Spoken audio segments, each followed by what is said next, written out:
Good afternoon, and I'd like to thank our witnesses for appearing today to discuss how artificial intelligence can be utilized to enhance the Department of Defense's cyber capabilities. We have just heard from experts in our closed session from the U.S. Cyber Command, the Defense Advanced Research Projects Agency, or DARPA, and the DoD's Chief Digital and Artificial Intelligence Office. These organizations all play a crucial role in making sure the department is postured to carry out its national security mission in cyberspace. Recent cyber attacks against U.S. critical infrastructure are a stark reminder of the growing sophistication and persistence of cyber threat actors. To outpace our adversaries in the cyber domain, the department must rapidly harness the advances of AI technologies. This means that the Department of Defense needs capable partners outside of the Pentagon who are moving at breakneck speed to solve our national security challenges. This brings us to our hearing topic today: how the department can leverage AI-enabled capabilities to field exquisite offensive and defensive cyber tools, enhance our ability to detect cyber threats, and automate threat mitigation to gain an enduring advantage in cyberspace. I also look forward to hearing from the witnesses about how the department can be better equipped to counter enemy AI-enabled cyber capabilities and leverage AI to enhance our overall warfighting ability in the cyber domain. Our innovators and tech companies are one of our asymmetric advantages in the cyber fight, but the gap is steadily closing. At the tip of the spear is artificial intelligence. Unfortunately, the Chinese Communist Party understands this all too well. Xi Jinping has spoken about the importance of AI. With the release of DeepSeek earlier this year, it is clear, unless we act decisively and soon, China will not be playing catch-up. We will. U.S. advancements in this critical technology are impressive, and we are fortunate to have some of the best innovators in the world. As Silicon Valley and other leading technology developers continue their research and development of AI at the bleeding edge, our job must be to integrate those tools in a secure but rapid fashion into our cyber capabilities. I look forward to hearing from our witnesses, who all bring unique and firsthand experience about how the department can speed up its use of AI in the cyber domain. Again, thank you to our witnesses for coming here today, and before I introduce them, I'll now recognize Ranking Member Senator Rosen. Well, thank you, Chairman Rounds, and I'd like to begin by welcoming our panel and thanking you all for joining us. This topic has profound implications for our national security, I would say for our personal security, for everything in our world to come. But this is actually my first hearing as ranking member of this subcommittee, and I am really honored to work alongside Chairman Rounds, our colleagues, and each of you on how we can responsibly integrate innovation and the increasing pace of technology, including artificial intelligence, into our national defense strategy and into the hands of our service members to enhance their speed, their capabilities, and their operating picture. Well, of course, all the time we have to balance the risks and rewards concerns of AI and what it teaches us. So with great promise comes great responsibility. We know that our adversaries are developing new AI tools that have the potential to fundamentally shift the nature of warfare. We began to see how new uses of AI can help our own service members counter such threats and take proactive offensive actions in the moment as well. However, the rapid pace of AI innovation also raises really important questions about its ethical implications, its governance, and the security risks it poses as well. We're operating in a new world without guardrails, and we need to tread carefully, balancing such caution with the need to create an environment that allows for innovation and agility.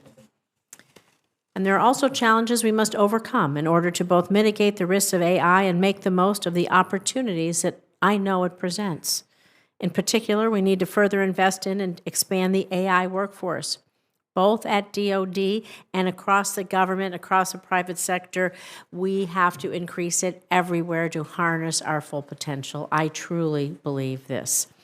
As a former computer programmer, systems analyst myself, I can say from firsthand experience that AI has vastly changed the technology landscape since I began my career.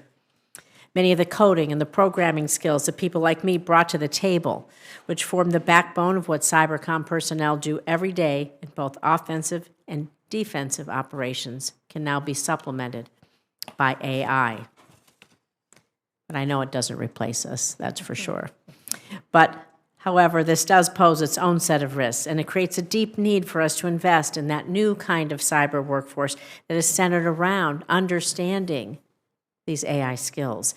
And we continue to have a cyber and AI skills gap. And until we meet that challenge of bridging it, understanding it, being able to see its potential, and at the same time understand how it improves our own potential as human beings, we're going to continue to be at the risk of our adversaries having the upper hand. So I look forward to discussing such challenges today and over the course of this Congress. I thank our panel once again for your expertise and contributions to that effort. And I thank you again, Mr. Chairman. Thank you, and it is a pleasure to have you here on the team with us. And this is one of those subcommittees in which it is very bipartisan. And we have focused on this since the creation of this by Senator McCain back in 2017, I believe. And the path forward, I think, has been made better because of the work that we've done in the past on a bipartisan basis to keep everything on the straight and narrow. I want to thank all of you once again for coming in and participating in this open session. And we have with us today all three of you here, beginning with Mr. Jim Miter, Vice President and Director of RAND Global and Emerging Risks. Mr. Miter, welcome. Mr. David Ferris, Global Head of Public Sector, Cohere, welcome. And Mr. Dan Tadros, Head of Public Sector, Scale AI. And I understand that the agreement has been made. Mr. Miter, you will begin today. So we welcome you for your opening statement, sir. Terrific. Chairman Rounds, Ranking Member Rosen, thank you so much for the opportunity to testify today on the national security implications posed by the potential emergence of advanced artificial intelligence, or artificial general intelligence, AGI. Leading AI companies in the United States, China, and the rest of the world are in hot pursuit of AGI, which would possess human-level or potentially even superhuman-level intelligence across a wide variety of cognitive tasks. The pace and potential progress of AGI's emergence, as well as the composition of a post-AGI future, are uncertain and hotly debated. Yet the emergence of AGI is plausible, and the consequences so profound that the U.S. national security community should take it seriously and plan for it. Consider the following. What would the U.S. government do if in the next few years, a leading AI company announced that its forthcoming model had the ability to produce the equivalent of 1 million computer programmers, as capable as the top 1% of human programmers at the touch of a button? The national security implications are substantial and could cause a significant disruption of the current cyber offense-defense balance. At RAND, we are planning for it. Our work has revealed that AGI presents 5 hard national security problems. First, AGI might enable a significant first-mover advantage via the sudden emergence of a decisive wonder weapon. For example, a capability so proficient at identifying and exploiting vulnerabilities in enemy cyber defenses that it provides what might be called a splendid first cyber strike that completely disables a retaliatory cyber strike. Such a first-mover advantage could disrupt the military balance of power in key theaters, create a host of proliferation risks, and accelerate technological race dynamics. Second, AGI might cause a systemic shift in the instruments of national power that alters the balance of global power. The history of military innovation suggests that being able to adopt a new technology is more consequential than being the first to achieve a specific scientific or technological breakthrough. As the U.S., allied, and rival militaries establish access to AGI and adopt it at scale, it could upend military balances by affecting key building blocks of military competition, such as hiders versus finders, precision versus mass, or centralized versus decentralized command and control. States that are better postured to capitalize on and manage systemic shifts caused by AGI could have greatly expanded influence. Third, AGI might serve as a malicious mentor that explains and contextualizes the specific steps that non-experts can take to develop dangerous weapons, such as virulent cyber malware, widening the pool of people capable of creating such threats. Fourth, AGI might achieve enough autonomy and behave with enough agency to be considered an independent actor on the global stage. Consider an AGI with advanced computer programming abilities that is able to break out of the box and engage with the world across cyberspace. It could possess agency beyond human control, operate autonomously, and make decisions with far-reaching consequences. Fifth, the pursuit of AGI could foster a period of instability as nations and corporations race to achieve dominance in this transformative technology. This competition might lead to heightened tensions, reminiscent of the nuclear arms race, such that the quest for superiority risks triggering rather than deterring conflict. Misinterpretations or miscalculations could precipitate preemptive strategies or arms buildups that destabilize global security. As the U.S. Department of Defense embarks on developing the National Defense Strategy, it will have to grapple with how advanced AI will affect cyber along with all other domains. The 5 hard problems that AGI presents to national security can serve as a rubric to evaluate how the strategy addresses the potential emergence of AGI. Thank you for the opportunity to testify. I welcome your questions. Thank you. Mr. Tadros. Unless you folks have agreed on a different, okay. Mr. Tadros. Chairman Rounds, Ranking Member Rosen, members of the subcommittee, thank you for the opportunity to be here today. My name is Dan Tadros. I lead Scale AI's public sector business. Every day, my team is singularly focused on how to bring best-in-class AI into the DoD and other agencies. Scale was founded in 2016, and since that time has powered nearly every AI innovation. Our role in this critical ecosystem provides us a unique opportunity to understand how to build high-quality AI systems powered by the world's best data. Our work is deeply personal to me as I have worked nearly my entire career at the intersection of AI and the government. During my time as an active duty Marine, I had the privilege of helping to stand up the Joint Artificial Intelligence Center, which enabled me to see firsthand the challenges and struggles associated with the DoD's implementation of AI. This hearing comes at a critical time for the future of AI leadership, and before we discuss what the United States must do to win, it's important to analyze where things stand today. AI is made up of 3 main pillars: compute, data, and algorithms. More than 1 year ago, the United States was clearly ahead on all 3. However, today that's no longer the case. Advancements from China have shown that they have closed the gap, and today China is leading on data. We are tied on algorithms, but the United States remains ahead on compute. It is clear that the race is neck and neck. In order to compete more aggressively, the CCP has implemented a whole-of-country approach to accelerating its pursuit of becoming a global standard for AI. From an investment standpoint, and for the first time in history, China is benchmarking AI investment off the leading tech companies and not the United States government. Last year, China spent at least $1.2 billion on data labeling alone, compared to our under $100 million by the United States. And as part of China's AI Plus initiative, the government established 7 data labeling centers around the country to mainly support public sector application. Beyond data, while the U.S. has been stuck in a research and pilot mindset, the CCP has rapidly increased their investment in fielding AI capabilities. In the first half of 2024 alone, the PLA issued 81 contracts with large language model companies to rapidly grow their capability. To win, the U.S. needs to unleash our technology to the warfighter at an unprecedented pace. When it comes to adopting and implementing AI, the DoD has not launched a new AI program in nearly a decade. For the past 4 years, DoD leadership spent countless hours developing potential use cases for AI, researching and piloting AI systems, and even putting out guidance to stop users from utilizing AI. We still have time, but the window is closing. If we want to win, we must not only buy into a vision, but also take 3 clear and decisive actions. Number 1 is put the right AI foundation in place. To start, the DoD lacks the foundational pieces necessary to build, scale, and implement widespread AI solutions. This needs to change. And we must put in place the elements necessary to expand the use of AI programs, and this starts with data. To truly prioritize and execute this strategy, it requires 2 main aspects: AI-ready data requirements and enterprise-wide AI data infrastructure. The U.S. government is the world's leading producer of both quantity and diverseness of data, but nearly all that data is going unused. If the U.S. wants to turn our data into an advantage, this must change. In multiple NDAAs, this committee has directed, suggested, and tried to require the DoD to prioritize AI-ready data requirements, but it's clear that more must be done. In parallel to implementing the requirement, the department should also set up enterprise-wide AI data infrastructure.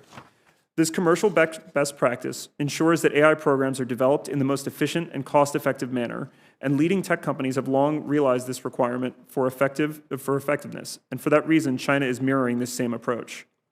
Number two is to shift our mindset to be an implementation first. If the U.S. is going to win, we must shift into an implementation first mindset. In order for this to occur, Scale believes that the DoD must first set a North Star related to robust AI implementation in no more than 5 years.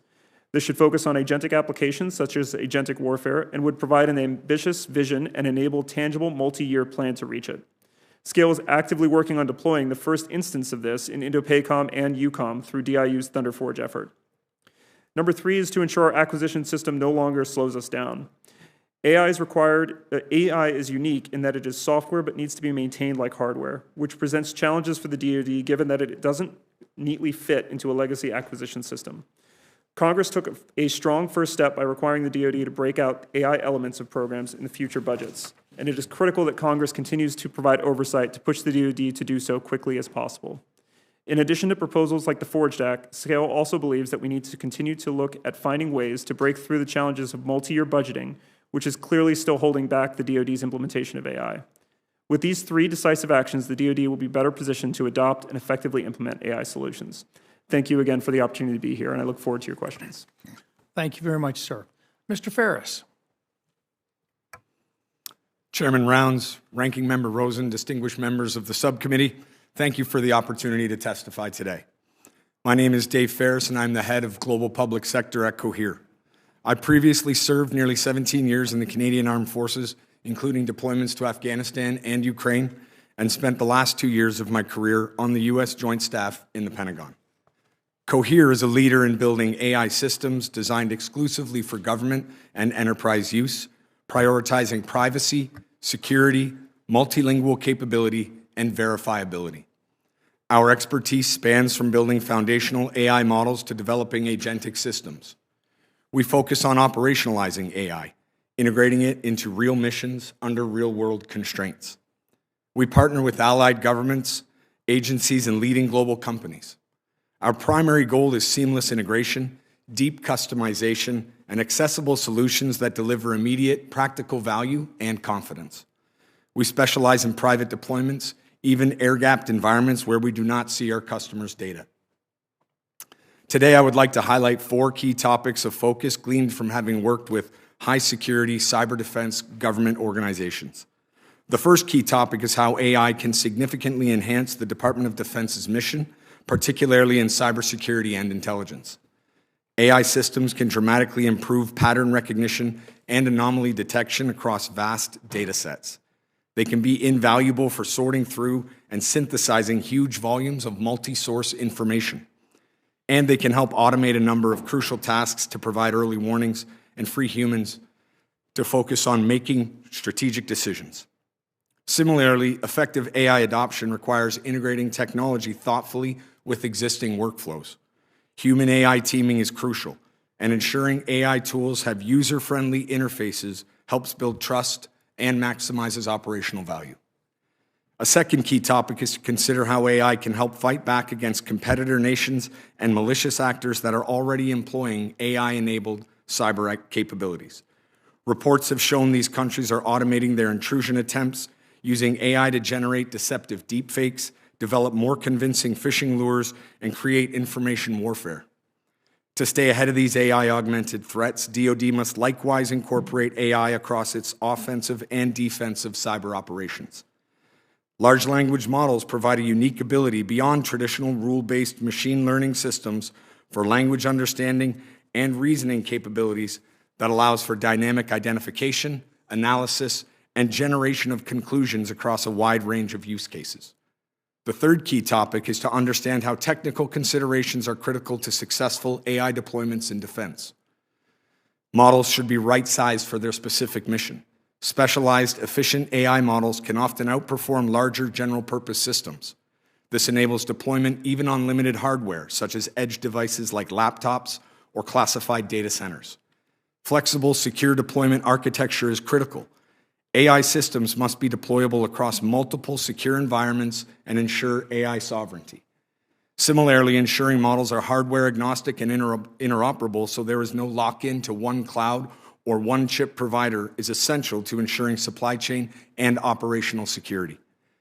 Collaborative development through public-private partnerships allows for rapid customization of or creation of new AI models to meet specific operational contexts while protecting sensitive information. The DoD does not need to undertake the costly, time-consuming task of developing every AI model from scratch. The final key point is to highlight that Congress can take immediate action to accelerate responsible AI adoption. Congress should modernize procurement processes to allow innovative AI startups easier entry. Procurement should reward innovation, agility, and performance, not just size or past contracts. New legislation should promote interoperability and open standards to prevent vendor lock-in and enable diverse AI solutions to seamlessly integrate into defense ecosystems. Finally, Congress should support robust internal benchmarking and testing specific to defense applications rather than the use of generic academic benchmarks. This would ensure AI reliability and trustworthiness in critical missions. In conclusion, Cohere is committed to partnering with DoD and Congress, ensuring AI tools are secure, effective, and mission-ready. Thank you, and I look forward to your questions. First of all, thank you to all of you, and I appreciated your opening comments. We'll pass this back and forth a little bit with regard to questions and so forth, but we'll try to get to as many as we can in a short period of time. I wanted to begin, Mr. Miter, the artificial intelligence is here to stay. It's not going away. You gave us some warning signs out there, but I wanted to hear from you. We can't slow down on the development of AI, or we know that our competitors will clearly outpace us.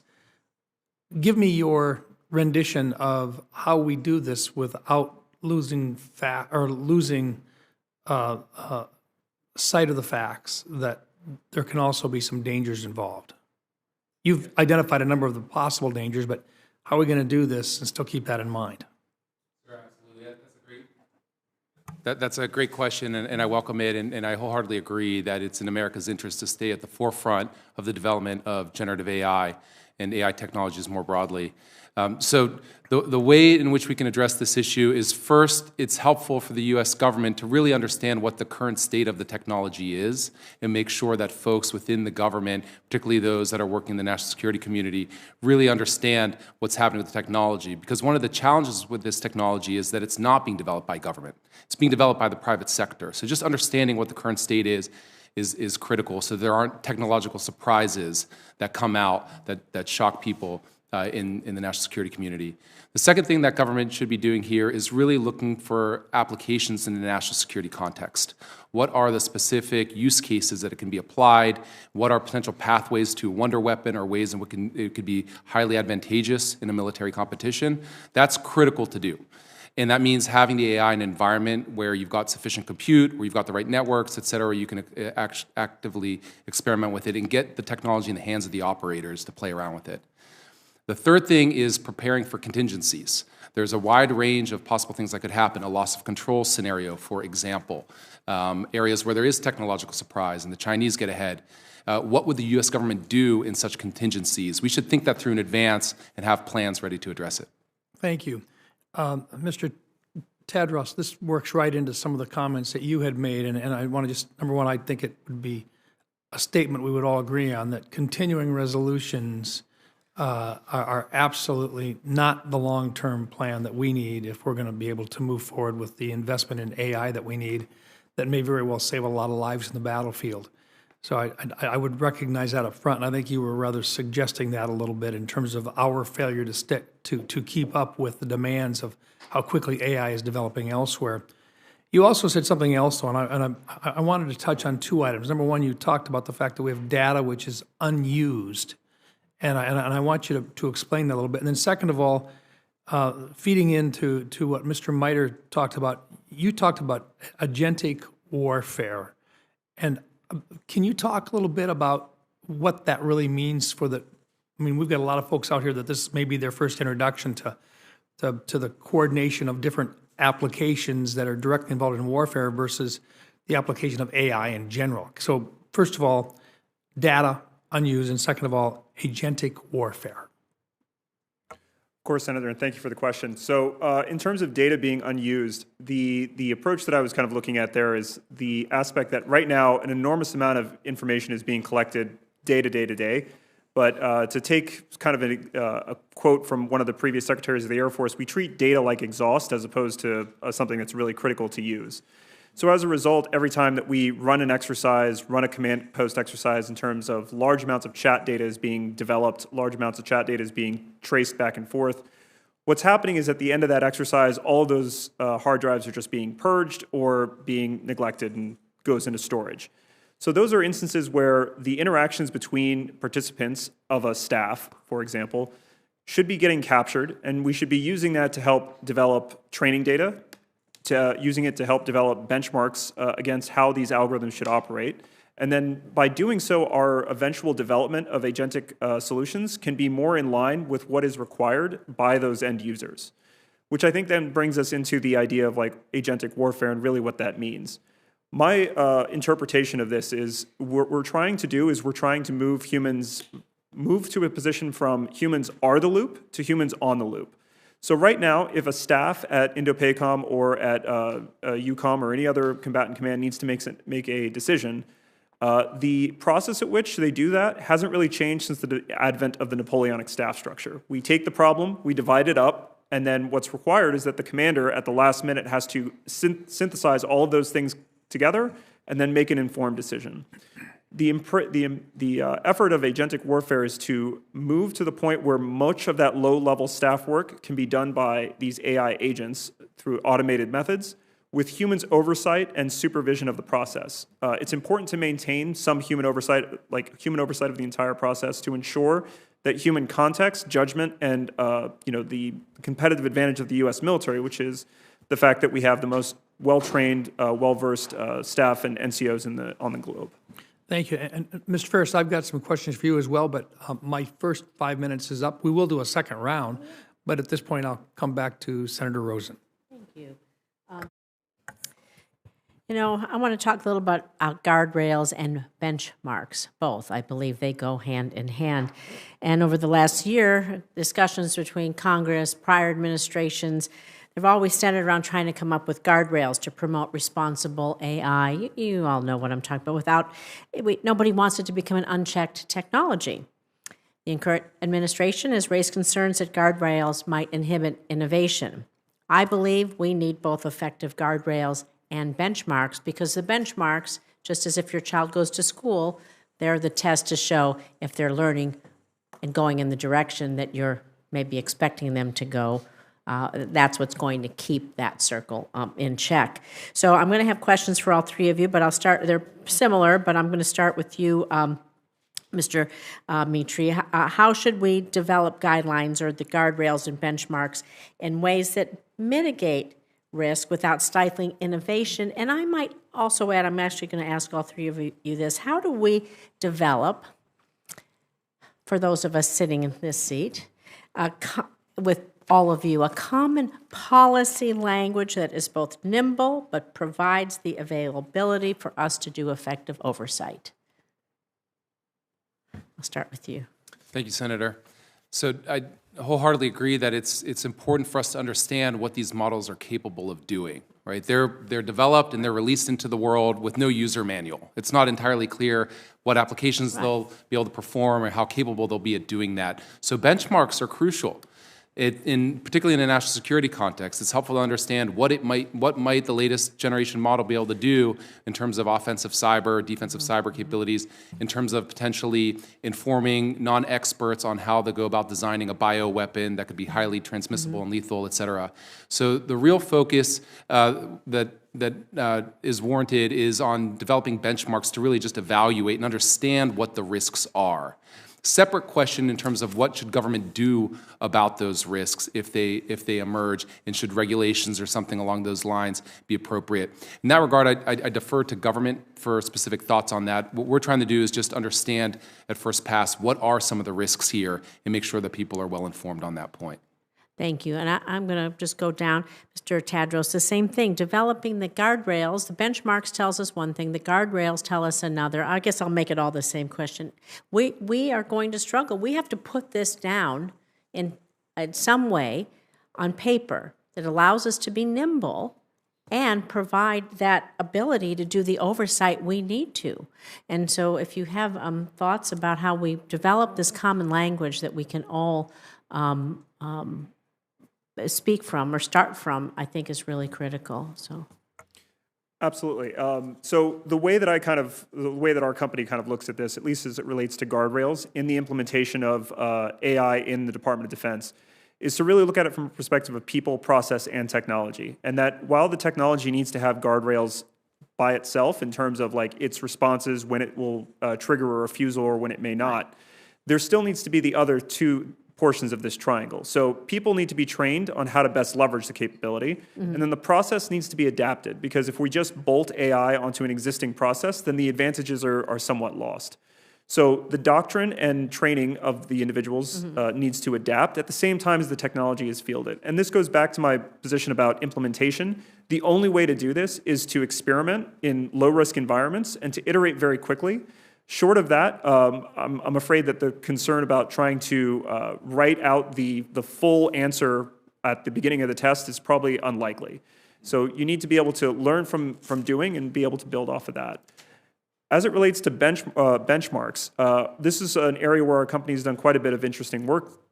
So we have a paper that we've published showing that most of these large language models and AI systems will essentially cheat off of existing benchmarks.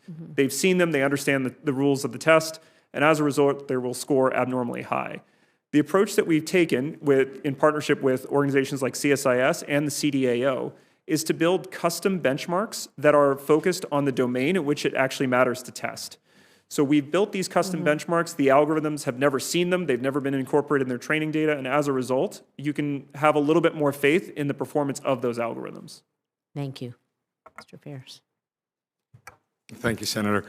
I echo the sentiment of my colleague on the panel here. I think public benchmarks can often be gamed. I'll start from the perspective of benchmarks, Yes. because I think it's relevant to what my colleague was saying.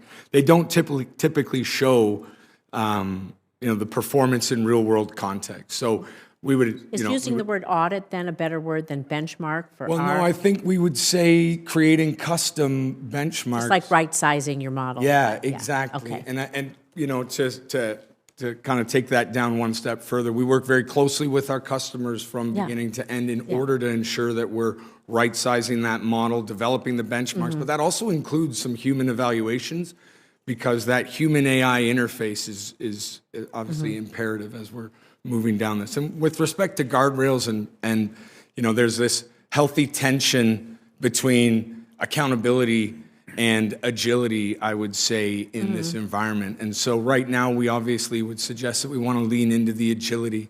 We want to take an adoption mindset, but can't, sacrifice really the security, reliability, and verifiability. So, ensuring that you have clear visualization into the data lineage, ensuring that you have a good understanding of how those safety measures have been built into the model during its development and deployment, I think is imperative. Well, I think because you say you want to lean into, which is, oops, I'm gone over my time. I'm sorry. Can I finish the thought? Lean into the agility. But if you don't keep someone else in the loop, people's lives are on the line. And it's still a computer just analyzing data. And so at that execution point, you have to consider leaning into agility. But at what execution points do we allow for a better decision? And I'll let it go to maybe that's a philosophical question. Well, look here, and I'm going to lead into this a little bit too, and I'm going to start with Mr. Ferris. We talked about right-sizing systems and kind of along the same line here. I'm going to compare that because I'm not sure if I'm thinking the same thing that you're proposing, but loitering munitions, as an example, we have clear evidence that in the Nagorno-Karabakh war between Azerbaijan and Armenia, loitering munitions were used. They were able to, as basically unmanned aerial vehicles, they moved into a particular kill box, identified targets that were there, and then without a human in the loop, they were able to identify the types of systems that were there, whether it was a tank and an armored personnel carrier, a command center, a radar station, aircraft, and so forth. But because they had that capability, they could then choose which weapon system based upon which drone was there in the area and at an appropriate time attack each of them. Is that the type of, can you talk about, is that what you mean when you say right sizing in terms of having the capability for that particular mission set? Or share with me what you mean by that. Yeah, thank you, Senator. In that context, I think when we talk about right-sizing the model, we're talking about making sure we're bringing the appropriate solution to the use case. So to use your example, we would be looking at how the models are used to analyze all of those multi-source information, all that multi-source information that's coming into the system, and from various sources, but also potentially from different sensors and systems. I think what's important is that we would suggest that by using artificial intelligence to analyze all of that data, it allows you to elevate the level at which a human can make that decision. We would still suggest that the human-AI interface is important, and that should be maintained during these types of operations. But really what AI allows you to do is to elevate that decision and make it at a closer to the to when it needs to be taken potentially.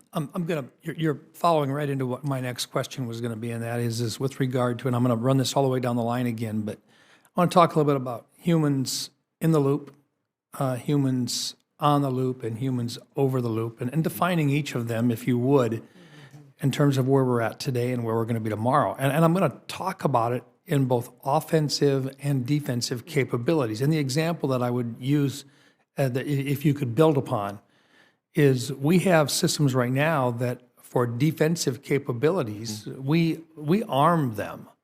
But once they've been armed, they can automate to protect our platforms. And that means if you have incoming missiles, particularly if you're talking, less than a minute to respond, to be able to identify a missile incoming, such as what we've seen in the Red Sea region with regard to Houthis attacking our systems, but to be able to identify it, identify the type of weapon system necessary to take it out, and then to be able to execute, and then to have backups along with it. How far along are we, and what will AI do with regard to having that whether there's a human directly in the loop of making that decision, or on the loop having armed it, or over the top of the loop not engaged at all? I'd like your thoughts. Then I'm going to ask our other two members here as well for their thoughts. Yeah, thank you, Senator. So obviously, I would say that currently we have, we're supporting or we're seeing AI deployed in an environment with humans in the loop, as you described, and on the loop, where there's some oversight. But certainly, I don't think we're yet at that over the loop where they're elevated outside of the analysis and execution of the mission set, if you will. But certainly, as agentic AI becomes more advanced and the models improve and become more precise and relevant, which is happening at an incredible pace, I would say we'd be able to see some of that. But again, our position at Cohere would be that we would develop, because we deploy models with our customers in their environments. We would suggest that integration on the front end with the customer and with our partners, having that partnership in development, deployment, and then ultimately the decisions in how those guardrails are put in place. I think that's important on the front end of really understanding where in that loop it's necessary to have the human placed. Mr. Tadros? Yes, sir. So the way that I would kind of look at this is for human in the loop. What you're sacrificing is speed over the oversight required to ensure that you're rendering it. In those cases, I think in, on, or over the loop, it really comes down to the use case and the speed at which you have to make the decision. So if the use case is such in a defensive manner, similar to like a CWIS or an Aegis cruiser, which if certain triggers are hit, you default to the machine's knowledge because the speed at which things are changing is so great that you can no longer support the decision-making process. I think what it comes down to that's a heuristic-based system where it's like very clear triggers. To be able to implement that same type of approach with AI would require a certain amount of evaluation of those systems. So going back to the benchmarking question from earlier, it would also require having a data infrastructure layer in place to be able to retrain those models effectively when the environment changes significantly. And as a result of doing that, you can ensure that this rapid iteration of retraining and test and evaluation can occur that would still provide the commander the opportunity to make that informed decision about if the staff needs to be in, on, or over the loop. Thank you. Mr. Miter? And I apologize. Am I saying your name correctly? Is it Miter? Mitri. Mitri. Yeah, Miter's fine too, though. We get it all the time. Not a problem. Thank you. Yeah, no worries, Senator. On this point, I think fundamentally what the Department of Defense is looking for are weapon systems and military systems more broadly that are effective. And so the question is, what is effective in a particular use case, in a particular context? Now, certainly as the technology progresses, there are more opportunities to use it in different ways, and along with that can come greater dependence on the technology. And with greater dependence, you potentially open up new vulnerabilities and new risks associated with that. So it's incredibly important to understand what are ways in which it could go sideways. What are some of the vulnerabilities there when you're integrating it in a broader weapon system, where it might act in ways that are inconsistent with human intentions? And do you have the right safeguards put in place to guard against those cases? Are there kill switches that might be necessary?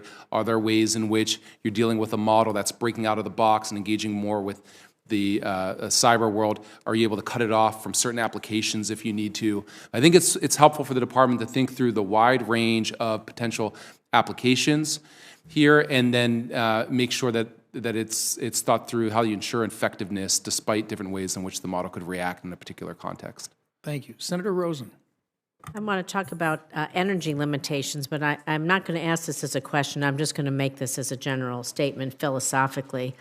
Because if we move to no humans in the loop, why not just create a grand video game and save lives? Because at the end of the day, if it's the AI making the choice, there's still people on the ground, all of us, not just men and women in the military, but the rest of us that live in the world that the computer may or may not really care too much about. So it's a bigger philosophical question as we move forward, not expecting it to be answered here, but in a way, we have to be sure that we think about that, because for every action that these computers might take to each other, theirs versus ours, the fallout happens to us living here on Earth. That's all I'm going to say. But we've got to speak about living here on Earth. We got AI energy limitations. We have a lot of data centers in Nevada. Let me tell you, there's an increasing demand for energy. They just gobble it up. And it's a hardware problem, software problem, and it's largely based, of course, on the current architectures that we have. And like I said, Nevada's dry weather and our vast open spaces, we have really become a national leader in data storage centers. Our companies are constantly innovating, but we know that the growing use of all this is going to create great energy burdens on our commercial, our government data centers. And so I guess we'll go this way. We'll start with Mr. Ferris. How do we address this challenge? Do you see it as a barrier to more widespread DoD and government adoption? And what research, what should we be investing in to try to maybe reduce that that great energy suck, as it will? It's going to take everything it can, right?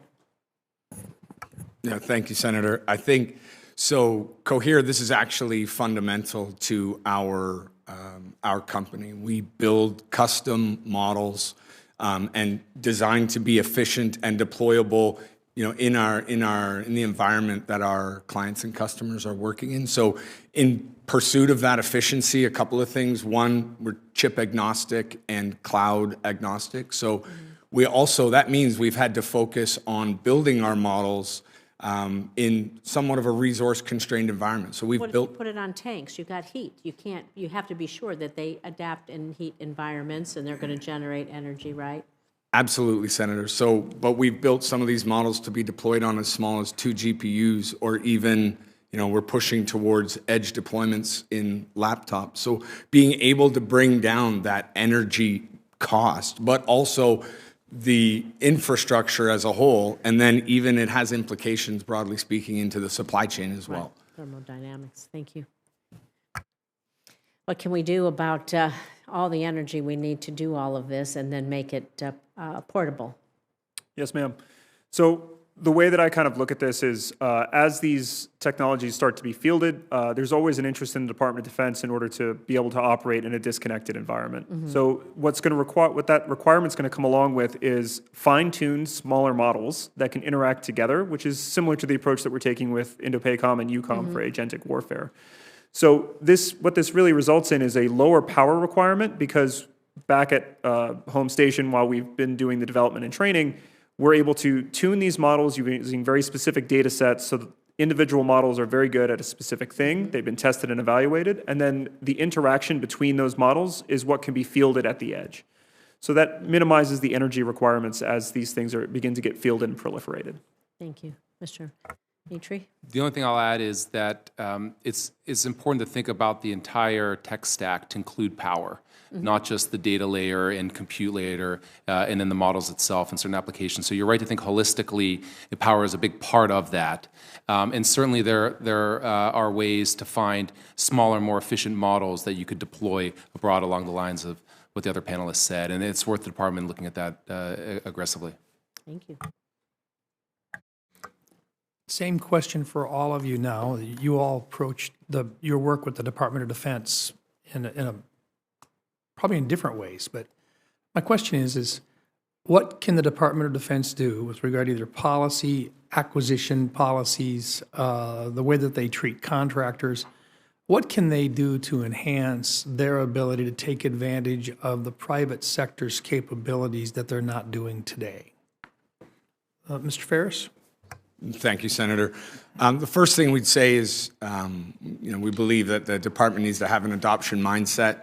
We've seen a really good shift, the software acquisition pathway and the use of other transaction authorities from an acquisition perspective. There's some really great strides in acquisition. I would offer using existing mechanisms. I'm an advocate for the simple acquisition threshold being, either a provision similar to what we have currently. The simple acquisition threshold is $250,000 for, a contracting officer can buy anything under that without a competitive process.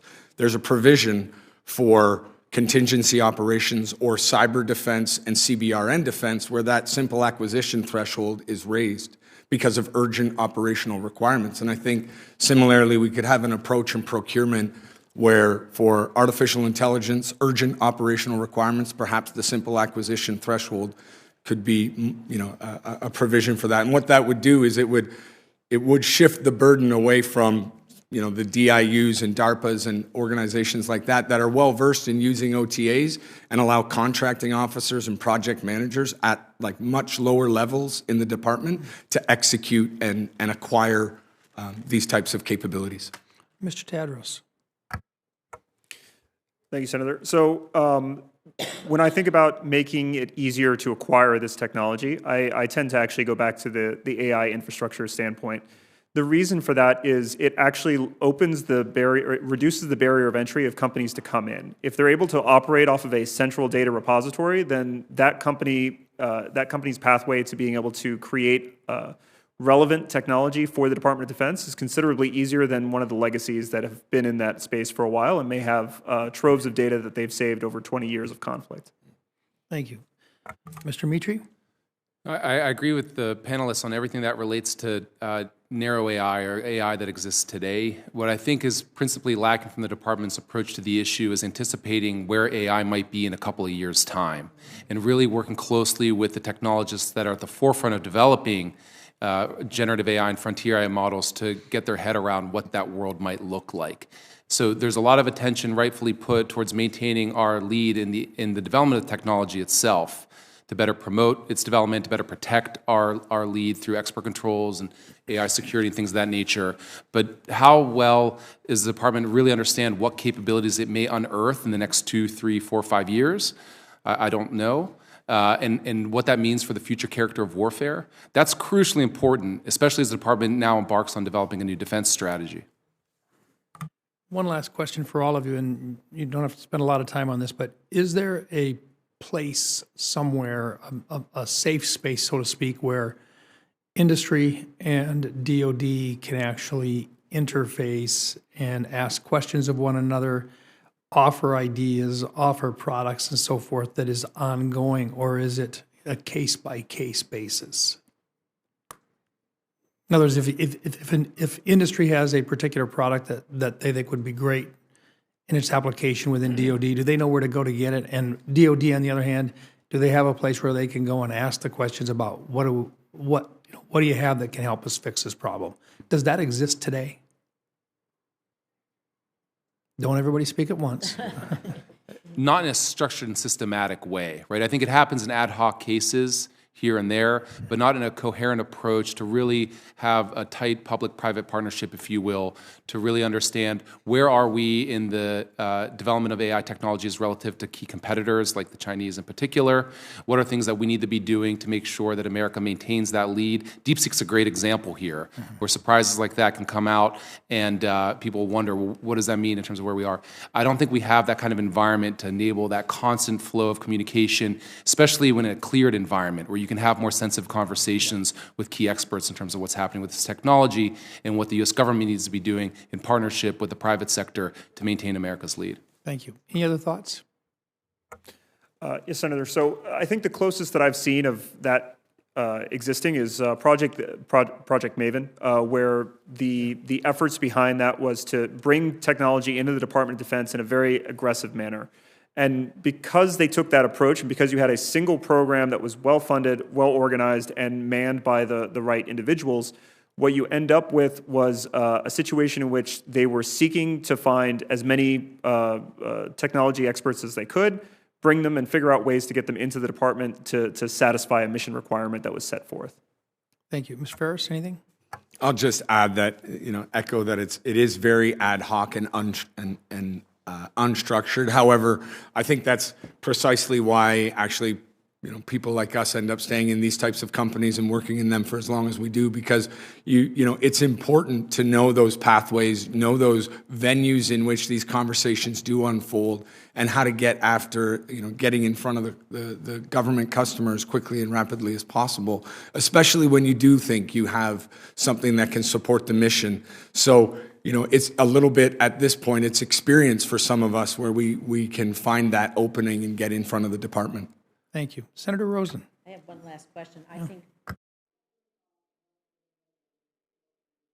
those of you who don't know, Maven means know-it-all in Yiddish. I should say we should have the Maven Marketplace. How about that? There you go. Maybe that solves what you need. And anyway, but what I want to talk about and just finish up with, we can't do any of this without building our AI workforce, and that is something that Congress can help invest and promote, and we can only go as far as we are willing to invest in all of that, and it's just so very important. So for all of you, as we just finish up in our last few minutes, the workforce issues that you see in adoption of AI, what do we need to do to grow? Well, coders, engineers, all of the things that we have to do to build out this robust workforce, because these are the kinds of things that Congress does work on and does fund. What advice would you give to us? No one starts in the center. We started on the ends. We'll start with you. And I think it's a good way. That's something that is in our wheelhouse. And work on that Maven Marketplace, will you? There you go. I'm going to trademark that name. You heard it here first. Absolutely, Senator. So I can say that I'm actually very, very proud of the work that we're doing in St. Louis.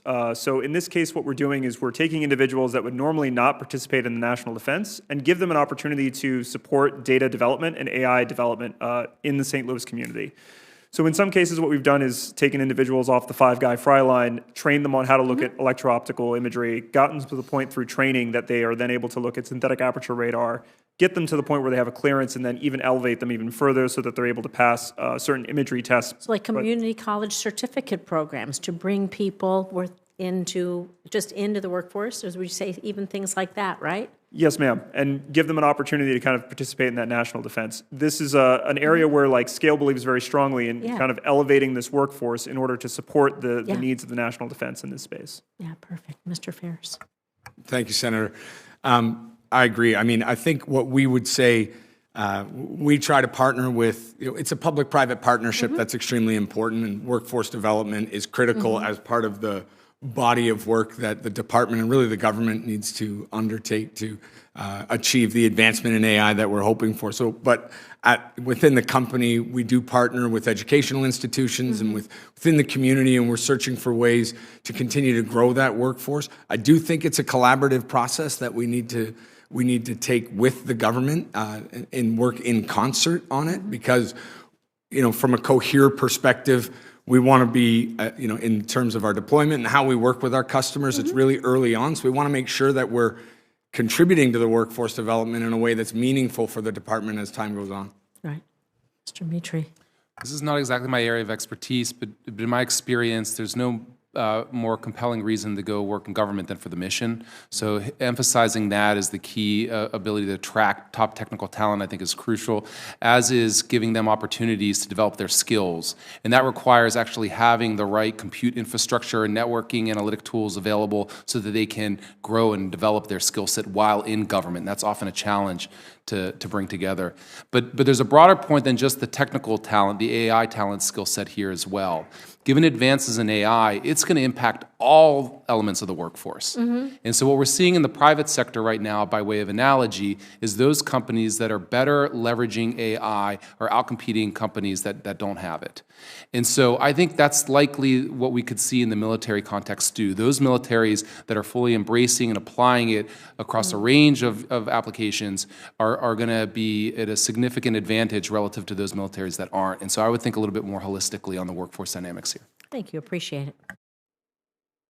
Well, with that, let me take the opportunity to thank all three of our presenters here today, Mr. Jim Mitri, Vice President and Director, RAND Global and Emerging Risks, Mr. David Ferris, Global Head of Public Sector, Cohere, and Mr. Dan Tedros, Head of Public Sector, Scale AI.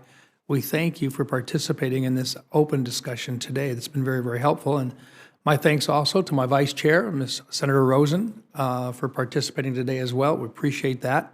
And unless you have any closing comments? Thank you for being here. Thank you for your work, and look forward to continuing to work with you and the ideas you have. And with that, this subcommittee hearing of the Cyber Subcommittee is now closed.